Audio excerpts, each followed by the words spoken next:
Buenos días, querida iglesia. Buenos días.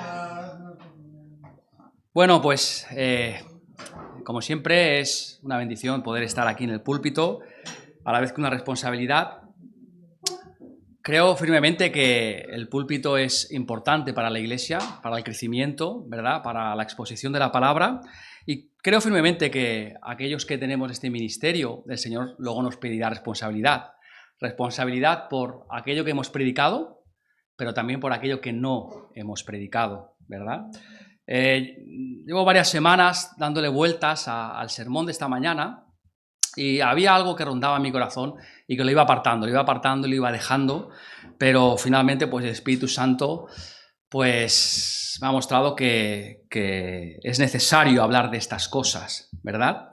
Es necesario hablar de la palabra en el púlpito. Esta mañana no vamos a tener una predicación expositiva, ¿verdad? No vamos a coger un texto y vamos a desgranarlo. Vamos a estar leyendo la palabra y vamos a estar viendo la palabra, pero creo que es de suma importancia que también desde el púlpito se dé razón de aquellas cosas, aquellos eventos que son importantes y que son un desafío para la iglesia. Quiero decir que toda la palabra es útil para corregir, para enseñar, para redarguir, ¿verdad? Para instruir en justicia. Y la palabra tiene que dar siempre respuesta a los desafíos de nuestro tiempo, de nuestra generación. La palabra es atemporal, ¿verdad? Aquella palabra que fue escrita hace tantos y tantos años sigue vigente hoy en día, pero los desafíos que tenemos hoy en día posiblemente han cambiado un poco, ¿verdad? Posiblemente aquello que predicó Pablo no tenían ciertas preocupaciones o ciertas cosas que hoy sí que se dan y que para nosotros representan un enorme desafío. Por ejemplo, no sé si me ocurre, en la palabra, por ejemplo, no encontramos ningún texto, ninguna carta, pues defendiendo el derecho a la vida y el no al aborto, ¿verdad? Porque, entre otras cosas, no era un problema en aquella época. Se entendía que cualquier vida concebida era una vida de pleno derecho.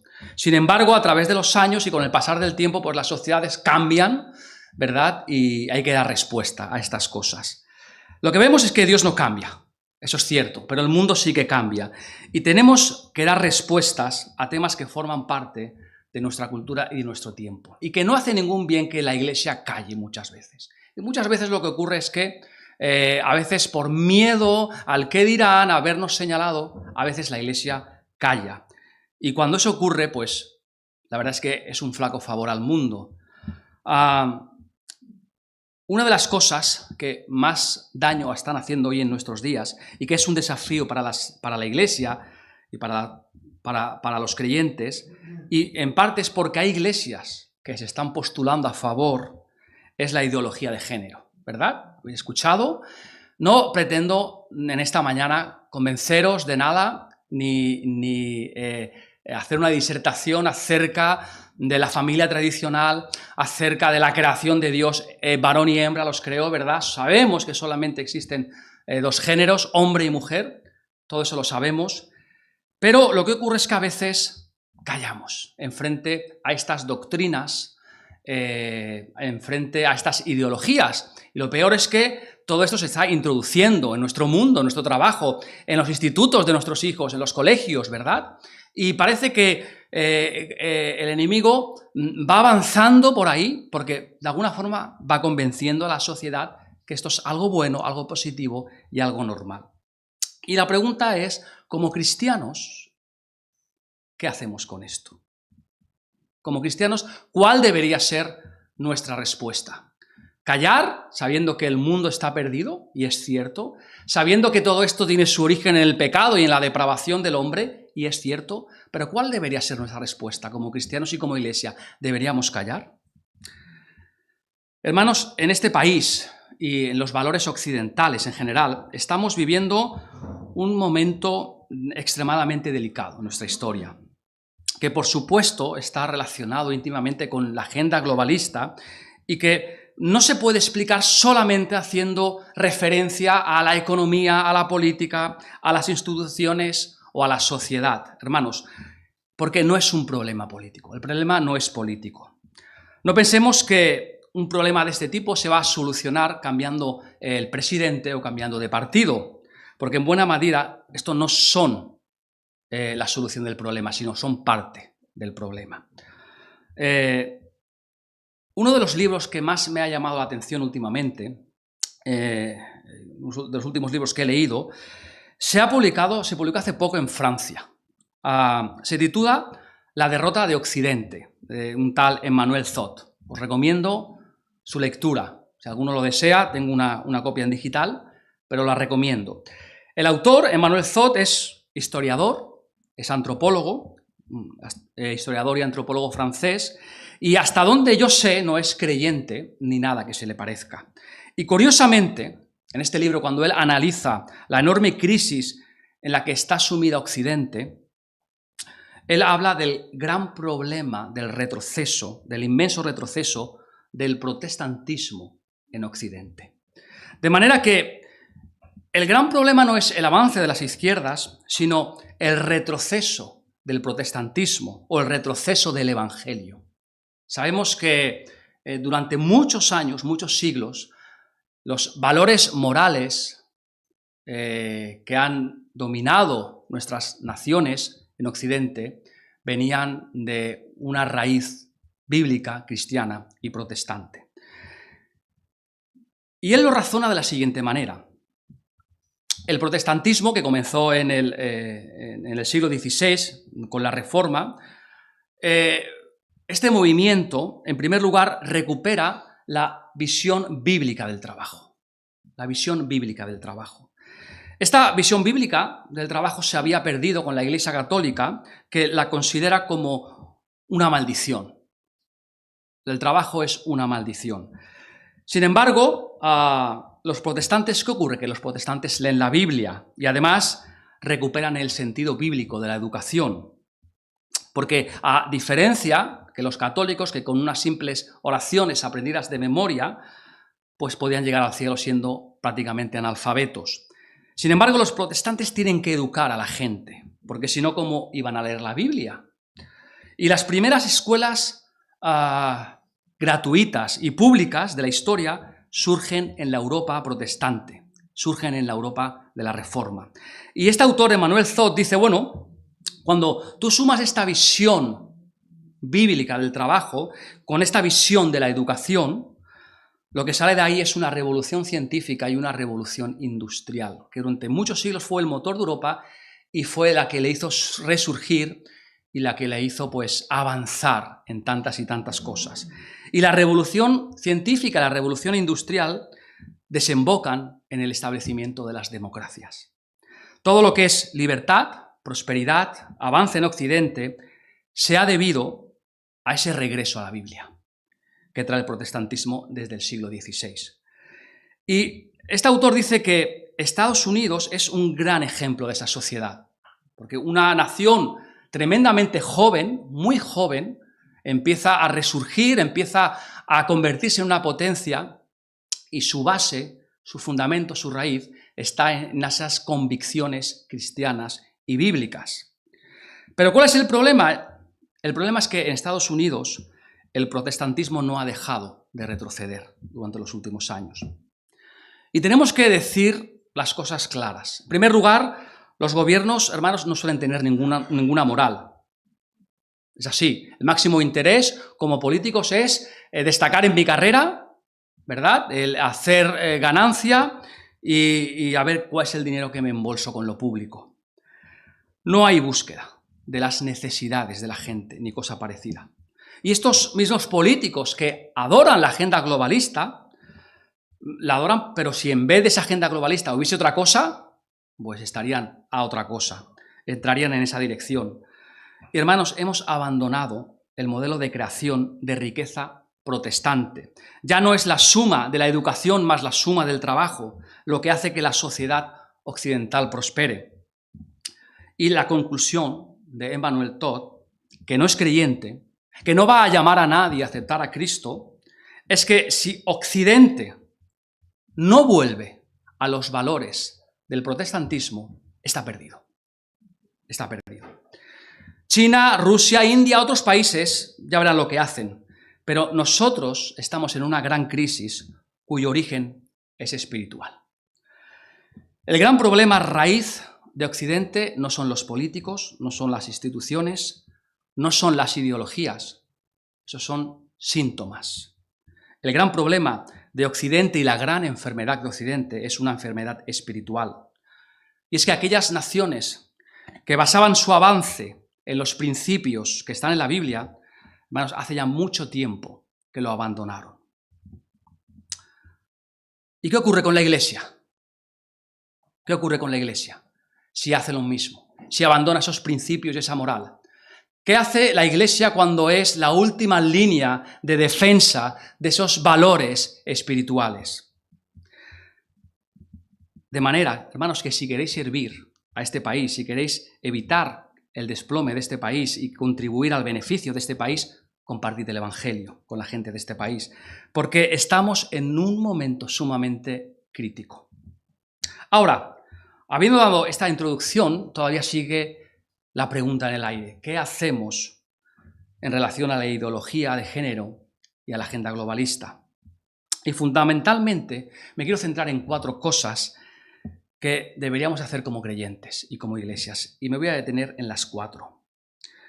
La primera de ellas es, hermanos, no nos dejemos llevar por la mentira. Cuando Jesús define al diablo, lo define siempre como un mentiroso y como padre de mentira, y como un homicida. Cada vez que vemos muerte y mentira, con toda seguridad, detrás está el diablo. Haga quien lo haga. Pero voy a hacer que vayamos un poquito más atrás. Lo que lleva a la caída a nuestros primeros padres, Adán y Eva y en Génesis, es la mentira. Es más, ¿os acordáis cuando el diablo se acerca en forma de serpiente a Eva y le dice: es verdad que Dios os ha dicho que no podéis comer de ningún fruto de ningún árbol, ¿verdad? Esto es lo que les dice el diablo: no podéis comer de ningún árbol. ¿Y qué hace Eva? A Eva le corrige, ¿verdad? Dice: no, Dios no ha dicho esto. Dios ha dicho que podemos comer de cualquier fruto, de cualquier árbol, menos de este. Entonces el diablo empieza con una mentira sutil, ¿verdad? Pero Eva detecta la mentira. ¿Y qué hace el diablo? Utiliza una mentira más sofisticada. Bueno, pero en realidad no vas a morir si comes de este árbol. Todo lo contrario, vas a ser como Dios. Y vas a poder distinguir el bien del mal. La mentira es el primer elemento. Lo primero que tenemos que descubrir, por lo tanto, es dónde nos engañan. Y la inmensa mayoría de la gente no es consciente de esta mentira. Y cada vez, lo que vamos a ver es que cada vez la censura va a ser mayor, para precisamente poder dejar de prevenir a otros de esa mentira. Porque lo que no quieren es que digamos y que denunciemos la gran mentira. Eso es lo que quieren, que estemos en nuestros cultos, que adoremos, pero nos quieren callados, bien calladitos. Estamos, hermanos, solamente a un paso de poder decir en la Iglesia que las relaciones homosexuales son antinaturales y que nos llamen terroristas. Y a la gente a la que han convencido de que esto es maravilloso, de que el matrimonio homosexual es maravilloso porque es integrador y porque hacemos un bien a la gente que se quiere, esa gente jamás va a reaccionar a ello, porque ya ha sido engañada. Por lo tanto, hermanos, primero es detectar la mentira. Y segundo es que tenemos que asumir la idea de que tenemos que ser valientes y que no podemos estar ignorantes de lo que hay. Y esto es una exhortación para todos, primero para mí. Es un llamamiento a ser valientes. La Iglesia del Señor tiene que ser valiente, no puede ser una iglesia cobarde, no puede ser una iglesia asustada. Nos guste o no nos guste, estamos en la primera línea de frente. ¿Estamos en la primera línea de batalla? Podemos, si queremos, no enterarnos. Podemos, si queremos, enterrar la cabeza bajo tierra, ¿verdad? Como hacen los avestruces, pero eso no nos va a librar de la situación que hay. Y eso, hermanos, significa que tenemos que reaccionar y que tenemos que recordar un versículo, como en Apocalipsis 21, que a mí me parece tremendamente importante. Es un versículo que no se suele predicar mucho, al menos yo no lo he escuchado mucho, solamente voy a leer 2 versículos, pero creo que merece la pena que lo tengamos en cuenta. Se halla en Apocalipsis capítulo 21 y versículos 7 y 8. Apocalipsis 21, capítulos 7 y 8. Y dice lo siguiente: el que venciere heredará todas las cosas, y yo seré su Dios y él será mi hijo. Pero los cobardes y los incrédulos, los abominables y homicidas, los fornicarios y hechiceros, los idólatras y todos los mentirosos tendrán su parte en el lago que arde con fuego y azufre, que es la muerte segunda. Fijaros, después de anunciar que aquellos que venzan van a heredar todas las cosas, dice algo tremendo, porque va señalando quién va a ir a ese lago de fuego y azufre, que es la muerte segunda, y lo señala por parejas. Y los primeros que menciona son los cobardes. Y estoy seguro que la mayoría de creyentes no pensamos que la cobardía sea un pecado. Podemos pensar que puede ser un pequeño defecto, ¿verdad? Pues como no orar todos los días o como no leer la Biblia todos los días, que es algo que forma parte de la naturaleza humana, ¿verdad? El ser cobardes, que no es un pecado. Pero, curiosamente, el primero en la lista están los cobardes. Y después, los incrédulos, que en griego son los que no quieren creer. El pueblo de Dios tiene que recordar que no puede ser cobarde, que el espíritu que ha recibido no es un espíritu de temor y cobardía, sino que ha recibido un espíritu muy distinto. Y que tenemos que vivir como algo real y como algo diario. La afirmación del que el que está en nosotros es mayor que el que está en el mundo. Eso tiene que ser una realidad en nuestra vida. Y sin embargo es triste y es lamentable que mucha gente ve lo que está en el mundo como una especie de ola gigante, ¿verdad? Es como una especie de tsunami, ¿verdad? Que nos va a engullir a todos, que nos va a tragar a todos. ¿Y para qué actuar?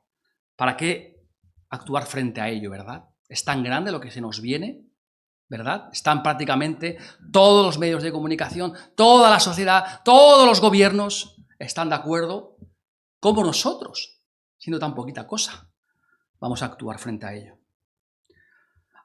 Algunos hasta incluso le dan una justificación escatológica. Sí, porque claro, si Cristo va a venir pronto, ¿para qué? ¿Para qué vamos a alzar la voz? ¿Para qué vamos a decir nada? Y esto lo vengo yo oyendo desde que me convertí, que no es de ahora. Podemos justificar teológicamente que somos cobardes, pero el Señor es muy claro en ese sentido. De manera, hermanos, que no nos dejemos engañar y que no seamos cobardes. Pero hay un tercer punto, y es que tenemos que recordar lo que somos. ¿Qué somos? Somos cristianos, evidentemente, pero la definición de lo que son los discípulos de Jesús y lo que son los cristianos, yo creo que es bastante clara en la palabra. Sin embargo, creo que está bastante olvidada, abandonada. Si me acompañáis al capítulo 5 del Evangelio de Mateo, podemos repasar lo que significa verdaderamente ser cristianos. El Evangelio de Mateo es un evangelio muy peculiar, porque es un evangelio que fue escrito primeramente a los judíos. ¿Sí? Mateo escribe primeramente a los judíos. Y además, fijaros, es el evangelio donde más profecías se citan, donde más veces se dicen, para que así se cumpla las Escrituras. Por eso fijaros que Mateo empieza con una genealogía que afirma que Jesús es el hijo de Abraham y es el hijo de David. Pero el Evangelio de Mateo tiene más cosas en ese sentido. Por ejemplo, en Mateo hay 5 grandes discursos que son paralelos a los 5 libros de Moisés. El primero de los grandes discursos de Jesús, que es el Sermón del Monte, que van del capítulo 5 al 7, describe lo que debe ser el inicio de la vida del discípulo. Y hay mucha gente que piensa que este sermón es para creyentes que ya llevan como 20 o 30 años. creyendo, como que son para creyentes ya avanzados, ¿verdad? Que ya llevan tiempo en el Señor. Pero no es la idea de Mateo, ni tampoco es la idea de Jesús. Los discípulos desde el principio tienen que vivir de acuerdo a los principios del Sermón del Monte. Y en el capítulo 10, Mateo hace un paralelo entre el gran discurso de Jesús y el Éxodo. En el Éxodo, ¿qué ocurre? Los israelitas salen de Egipto, ¿verdad? ¿Con qué destino? Con el destino de conquistar la tierra prometida. En el discurso de Mateo, los discípulos de Jesús salen para conquistar la tierra predicando el Evangelio y el reino de Dios. Y así podríamos continuar viendo paralelos, pero nos quedaríamos sin tiempo. Pero es interesante que busquéis y que hagáis ese ejercicio, porque los hay. El caso es que Mateo tiene muy claro cómo cada uno de esos discursos tiene un paralelismo que además supera con mucho a los 5 discursos de Moisés, a los 5 libros de Moisés. Y en el caso del primer discurso, Jesús empieza definiendo a sus seguidores. ¿De qué forma? ¿Lo hace de acuerdo a una confesión de fe? No. Las confesiones de fe están bien. Están bien. Yo vengo de las asambleas de hermanos, la cual no tiene confesión de fe. Nunca han tenido una confesión de fe, pero hay otras denominaciones que lo tienen. Bautistas, por ejemplo, tienen confesión de fe, presbiterianos tienen confesión de fe, y está bien. Y está bien. No tengo nada en contra de las confesiones de fe. Hay algunas que están muy bien escritas, pero el problema es que al final la gente cree que la confesión de fe es la Biblia. Y no lo es, ¿verdad? Por muy buena que sea. Y entonces Jesús comienza diciendo y definiendo a sus discípulos. Y no dice, mira, mis discípulos son aquellos que creen en esto, que esto sería una confesión de fe. Sino que, ¿qué es lo que define en primer lugar a los discípulos de Jesús? Y todos recordamos las bienaventuranzas. Bienaventurado, ¿sí? Aquel que... ¿Qué significa esto? Pues que, en primer lugar, aquello que define a los discípulos de Jesús es que son felices. Que son felices, que son dichosos, que son bienaventurados. Y esta es una manera muy interesante de definir a los discípulos de Jesús. La Reina Valera lo traduce como bienaventurados, aunque se podría haber traducido también como felices o dichosos, ¿verdad? Y hermanos, ¿por qué lo son? ¿Por qué son felices los discípulos de Jesús? ¿Por qué son dichosos? ¿Porque nunca tienen deudas? ¿Porque siempre hay dinero? ¿Porque cada año pueden cambiar de coche? ¿Verdad? ¿Porque pueden proclamar con fe que esa casa va a ser suya? No. Son felices por una serie de cosas muy raras. Muy raras. Por ejemplo, dice la palabra que son felices porque lloran. Son felices porque los persiguen. Porque tienen hambre y sed de justicia. ¿Y cómo se puede ser feliz así? Bueno, Jesús lo explica a sus discípulos. Y lo que dice Jesús, mirad, es verdad que lloráis. Es verdad. Y es que a veces cuando uno ve el mundo, bueno, no tiene otra salida que ponerse a llorar. Pero vosotros sois los únicos que vais a ser consolados. Porque no hay consolación para nadie fuera de Jesús. Es verdad que tenéis hambre y sed de justicia. Y hermanos, esto sucede desde que el mundo es mundo, desde que apareció en la tierra. Pero los únicos que colmarán su hambre y su sed de justicia no son los movimientos políticos o sociales a lo largo de la historia. Sois los seguidores de Jesús. Y es verdad que os persiguen, es cierto. Y es verdad que os calumnian y dicen cosas falsas contra vosotros por mi causa. Pero eso también lo hicieron contra los profetas. Y grande será vuestra recompensa en el reino de los cielos.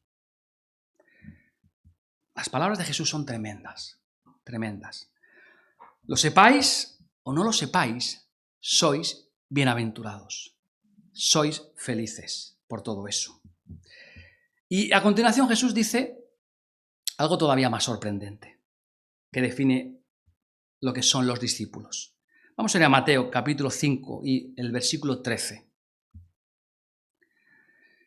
Mateo 5, versículo 13. Dice, vosotros sois la sal de la tierra. Pero si la sal se desvaneciere, ¿con qué será salada? No sirve para nada, más para nada, sino para ser echada fuera y hollada por los hombres. Jesús no dice que dentro del supermercado de sales que hay por el mundo, vosotros sois la mejor sal, o sois una de ellas. Vosotros sois la sal de la tierra. Si vosotros no saláis, no hay ninguna sal. Y Jesús no está hablando aquí, cuando habla de la sal, no está hablando de un condimento para cocinar.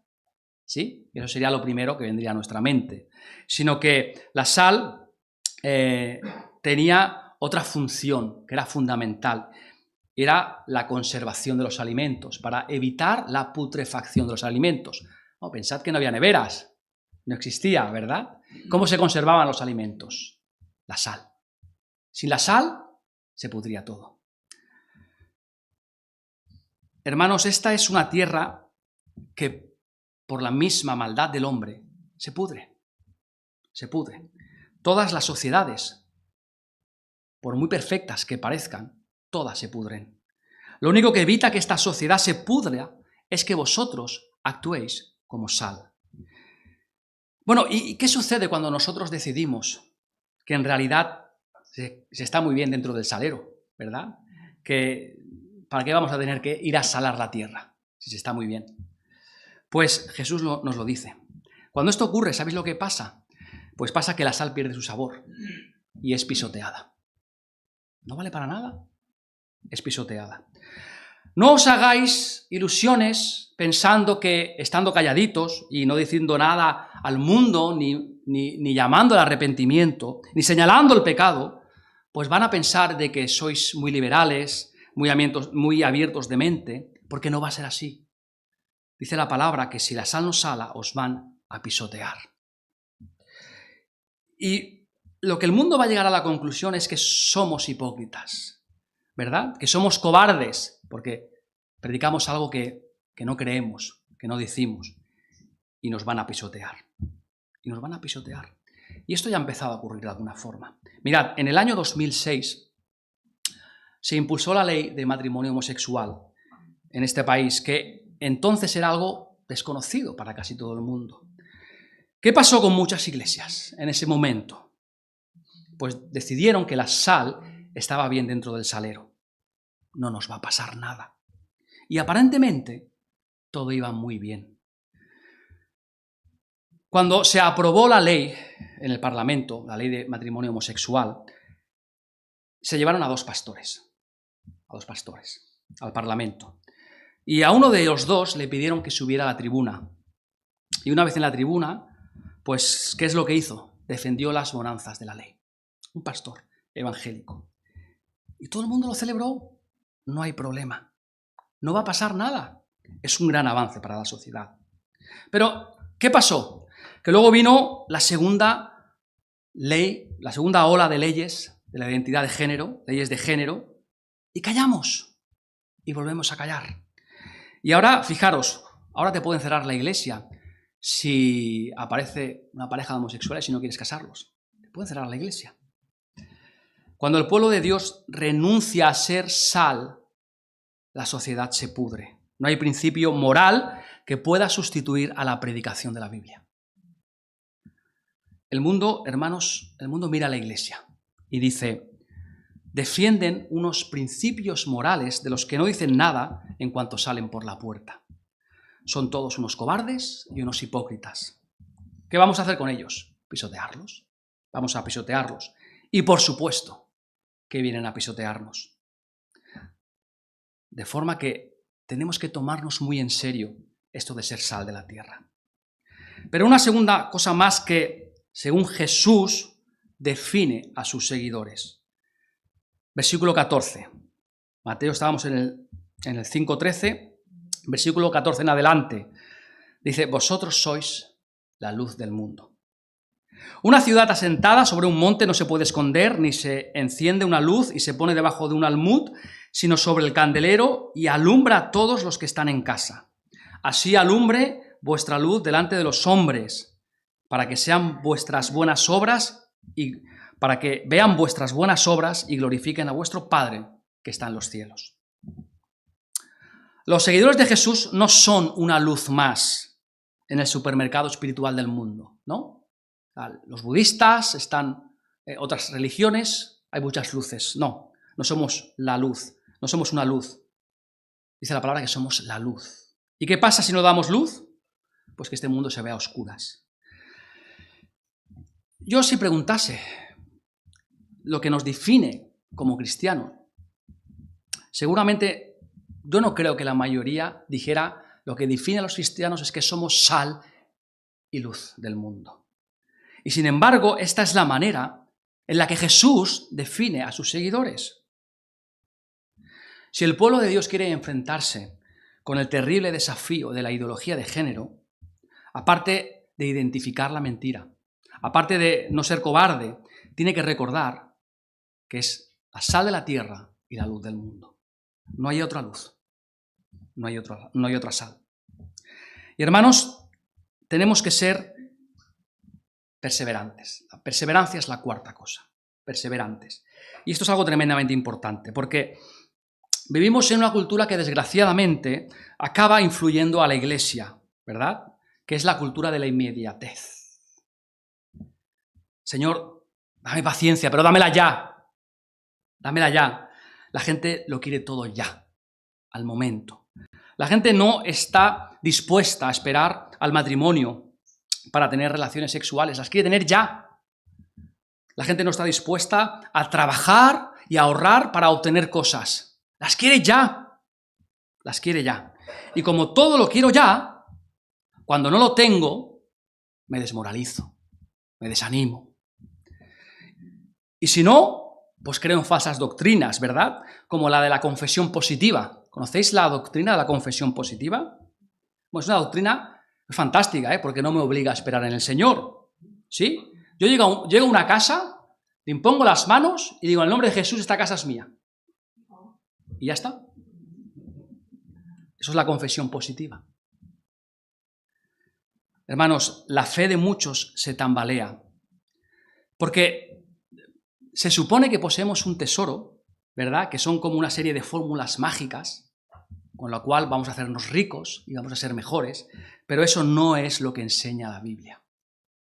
Y muchos, cuando se dan cuenta realmente de dónde se han metido, se llevan las manos a la cabeza y o abandonan la iglesia o abandonan al Señor. Porque han crecido en base a unas doctrinas y les han prometido una serie de cosas que han sido falsas, totalmente falsas. Acompañadme un momento a la carta a los Hebreos, la carta a los Hebreos. Un libro muy peculiar también, igual que el Evangelio de Mateo, también la carta de los Hebreos es un libro escrito a judíos que en algún momento se convirtieron, ¿sí? Pero ¿qué ocurría? Que fueron pasando los años y ¿qué pasaba? Que ahí seguía el templo, ofreciendo sacrificios y ofreciendo sacrificios. Y el juicio que Jesús había anunciado acerca del templo, ¿os acordáis? Que iba a ser destruido, pues no se cumplía.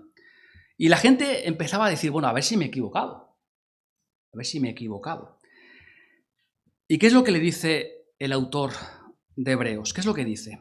Primero les recuerda a estos judíos que se habían convertido, Cristo es Dios. Esto es lo primero. Y segundo, Cristo es un hombre. Cristo es un hombre. Pero no es un hombre como nosotros. Es un hombre que no pecó nunca. Es un hombre en el cual nunca hubo engaño. Y que es el sumo sacerdote de un pacto superior. Y además, como ha sido hombre, nos comprende perfectamente. Y al llegar al capítulo 10 de Hebreos, concluye diciendo, os tenéis que dar cuenta de que este antiguo pacto está liquidado por la sangre de Jesús. Ha sido liquidado. Y este templo, ese sacerdocio, esos sacrificios, eso que veis ahora, eso va a desaparecer. Ahora todavía os impresiona cuando lo veis, pero eso va a desaparecer. ¿Por qué? Porque han sido quitados por el sacrificio de la sangre de Jesús. La carta a los Hebreos en ese sentido es muy clara.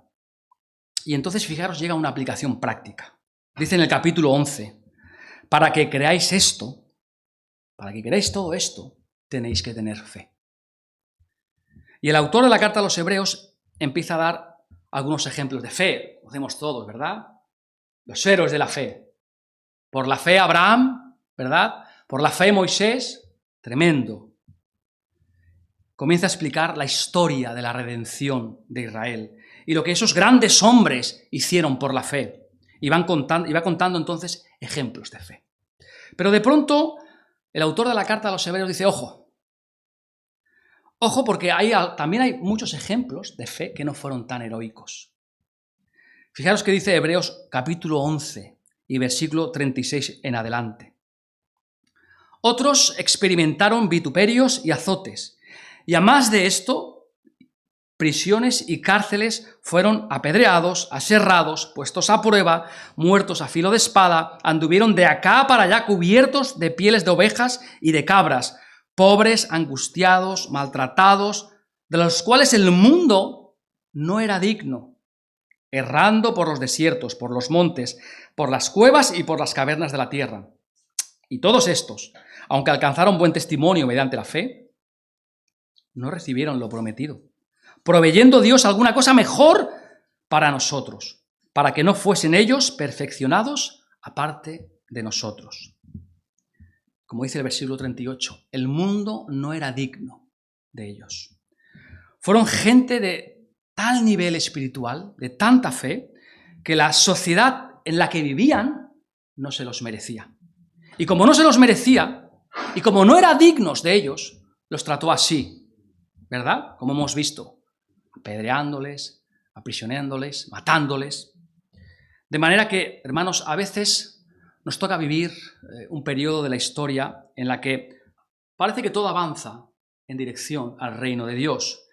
Y a veces también, pues, nos toca vivir en un periodo de la historia en el que todo va en contra del reino de Dios. Y lo que ocurre es que no elegimos, ¿verdad? La historia viene así. Y ahora estamos en un periodo en el que parece que todo va en contra del reino de Dios. Pero el Señor sabe por qué estamos en este momento. Y lo cierto es que a veces pues, no vivimos en la época en la que caen los muros de Jericó, sino que vivimos en la época en la que parece que este mundo no merece a los siervos de Dios y por lo tanto actúa contra ellos de forma criminal. ¿Y qué hacemos en este caso? ¿Callamos? ¿Pasamos desapercibidos? Fijaros lo que dice el inicio del capítulo 12 de Hebreos, porque esto también es importante. Por tanto, nosotros también, teniendo en derredor nuestro tan grande nube de testigos, despojémonos de todo esto, de todo peso y del pecado que nos asedia y corramos con paciencia la carrera que tenemos por delante. Puestos los ojos en Jesús, el autor y consumador de la fe, del cual por el gozo puesto delante de él sufrió la cruz, menospreciando lo propio, y se sentó a la diestra del trono de Dios. Considerad aquel que sufrió tal contradicción de pecadores contra sí mismo, para que vuestro ánimo no se canse hasta desmayar. Hermanos, lo que dice el autor de la carta a los Hebreos es tremendo. En esta vida las cosas no son inmediatas. Y esto es una lección que haríamos bien en aprender y en inculcar a nuestros hijos. Las cosas no son inmediatas. Esta vida no es una carrera de 100 metros. Es más bien una maratón. Y en esta carrera tenemos que ser perseverantes y saber que el resultado pues posiblemente no va a venir al día siguiente. Ni siquiera sabemos si va a venir en nuestra generación. Ni la semana que viene, ni el mes que viene, ni el año que viene, y que puede durar mucho. En esta carrera lo primero que tenemos que quitarnos de encima es el peso. Todo aquello que sea peso para la carrera, tenemos que quitárnosla. ¿Habéis visto alguna vez a un corredor de maratón cargando una mochila o cargando un saco de piedras? ¿Verdad que no? Van lo más ligero posible. Despojémonos de todo aquello que pesa. Todo aquello que nos hace apartar los ojos de la cruz, los ojos de Jesús, todo aquello que nos hace desviar, todo aquello que me permite empatizar con el mundo, con las cosas del mundo, es un peso y un lastre. ¿Sí? Dice el apóstol que todo me es lícito, pero no todo me conviene. ¿Qué quiere decir? Que si para ti el ocio es un motivo de perdición, quítalo. Quítalo. Si para ti la compañía de según qué personas es un lastre que te hace caer, quítatelo. Tenemos que ser perseverantes, porque el resultado no va a venir de manera inmediata. Segundo, tenemos que clavar nuestros ojos en Jesús. No estéis mirando lo que hay a vuestro alrededor. No os dejéis arrastrar o enredar por las circunstancias que os rodean. No os dejéis arrastrar por una sociedad en la cual todo el mundo comulga con una serie de doctrinas. No, es que ya es algo que todo el mundo acepta. Es que es una sociedad más abierta, más plural, que ama más. No os dejéis enredar por las circunstancias que os rodean. Mirad a Jesús, clavad los ojos solamente en Jesús. ¿Por qué? Porque Jesús ya corrió esa carrera. Jesús ya corrió esa carrera. Y Jesús sabía que mientras corría esa carrera había una cruz. Y eso no podemos obviarlo. Había una cruz. Pero sabía que detrás de esa cruz lo que había era una tumba vacía. Tenéis que tener la misma mentalidad que tenía él. La misma mentalidad. Puede que en el camino haya una cruz. Puede ser. Puede que haya dificultades. Puede ser. Puede que haya persecuciones. Pero si miráis clavando los ojos en Jesús, sabéis que al final de todo está la gloria. Y hermanos, el último comentario que a continuación añade el autor de los Hebreos casi parece irónico. Hay que tener una visión de futuro. Esto es una carrera larga en la cual hay que tener perseverancia y pensar en la generación siguiente. No solamente podemos pensar en lo inmediato, en cómo vamos a vivir nosotros, cuál va a ser nuestra calidad de vida. Tenemos que pensar en la siguiente generación y qué estamos dejando a la siguiente generación.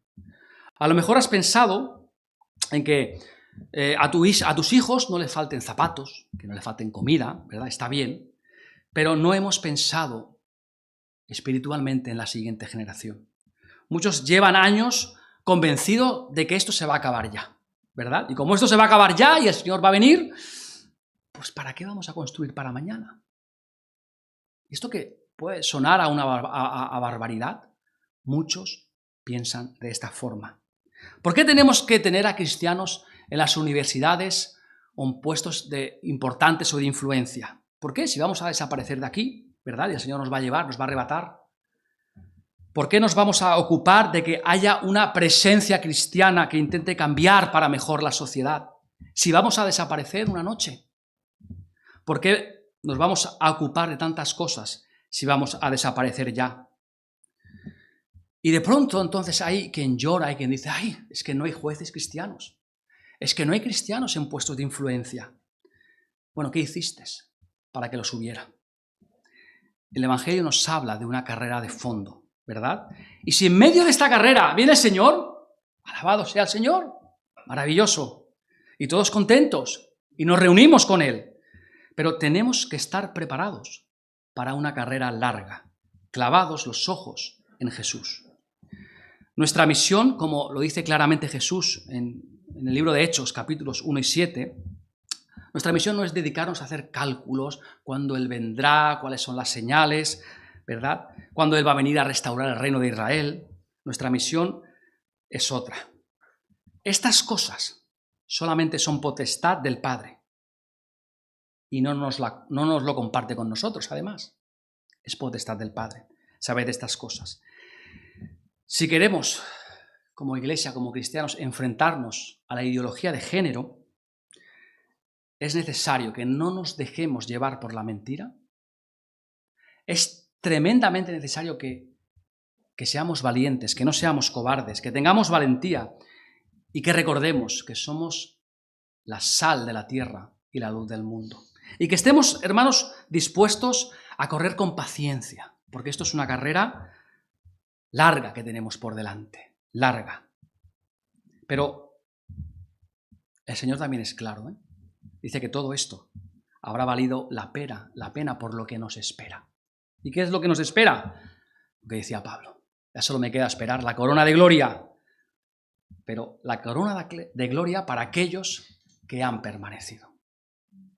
No sabemos en futuros años los desafíos que tendremos por delante, o nuestros hijos, o la siguiente generación, ¿verdad?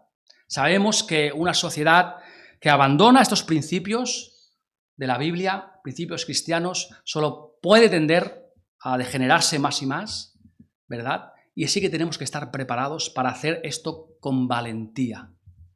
No tenemos de qué escondernos, no tenemos de qué avergonzarnos, ¿verdad? Porque no es nuestro mensaje.